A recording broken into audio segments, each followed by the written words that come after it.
Mä kävin ennen YAM-opintoja erikoistumisopinnot tuolla Oulun ammattikorkeakoulussa ja sitten mulle iski semmoinen palo lähteä opiskelemaan lisää ja halusin esimieheksi ja sitten mä näin, että täällä Centrialla järjestetään YAMK-koulutus ja silloin vuonna 2012 tuli sitten haettua ja tuli vielä päästyä sisällekin. 2001 vuonna olin valmistunut sosionomiksi ja monen mutkan kautta tehnyt esihenkilötöitä jo pitkään siinä vaiheessa, kun hain tähän koulutukseen. Eli varmaan jonkunlaista vahvuutta siihen omaan ammattiosaamiseen halusin. Ja mä oon terveydenhoitaja, sairaanhoitaja pohjakoulutukselta ja oon tehnyt molempia ammatteja. Ja ennen kuin tähän YAMKiin hain, niin kävi sitten mun potilaan vielä tämmöiset erikoistumisopinnot. Sitten rupesi kiinnostaa opiskelu oikein kunnolla. Sosiaalialan johtamisen ja kehittämisen ja sulla se oli tietenkin terveysalan johtamisen ja kehittämisen koulutus. Eli siihen pohjakoulutukseen yhteinen koulutus ja nautin suunnattomasti siitä, että siellä oli sosionomit, sairaanhoitajat, terveydenhoitajat samassa tilassa samojen aiheiden äärellä. Tosi mielenkiintoisia ne keskustelut. Ja ylempi korkeakoulututkinto itsessään jo,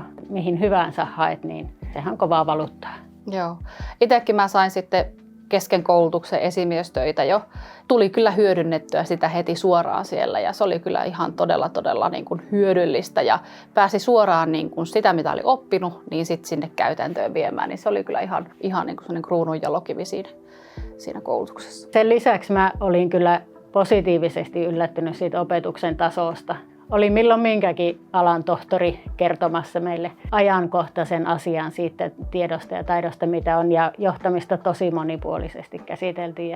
Että semmoinen niin positiivinen kokonaismielikuva on jäänyt sieltä.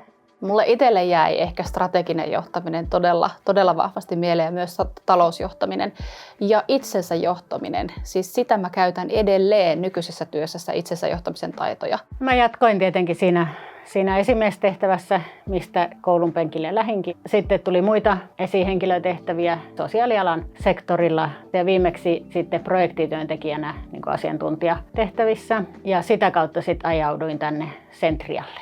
Mä tein myös esimiestyötä siinä aika pitkään, tein välillä myös sairaanhoitajatyötä ja mulla oli ohjettavana tämmöinen englanninkielinen opiskelija. Puhuin, että on hakenut opettajaopintoihin ja hän sanoi, että ootko ajatellut tulla tänne Centrialle, että sitä kautta mä sitten tulin tänne töihin tuntiopettajaksi ja sillä tiellä mä oon edelleen.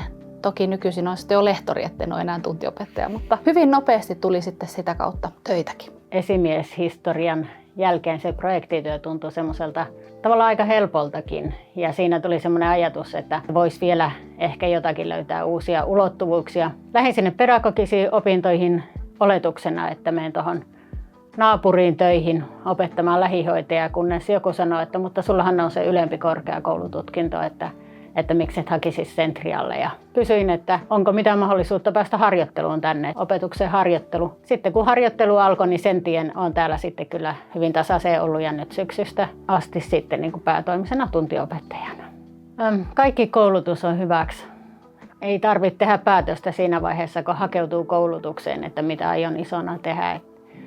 Ehdottomasti suosittelen kyllä ihan riippumatta, mitä haluaa opiskella. Ja sitten toisekseen niin tuo YAMK-tutkinto oli kyllä itselle tosi kiva justiin siksi, että se oli niin monipuolinen ja työelämälähtöinen aidosti. Mullakin toi työelämälähtöisyys on se, mitä mä suosittelen. Että jos haet semmoista niin kuin työelämäpainotteista ja semmoista kehittämismyönteistä koulutusta, niin tää on kyllä sit sun juttu.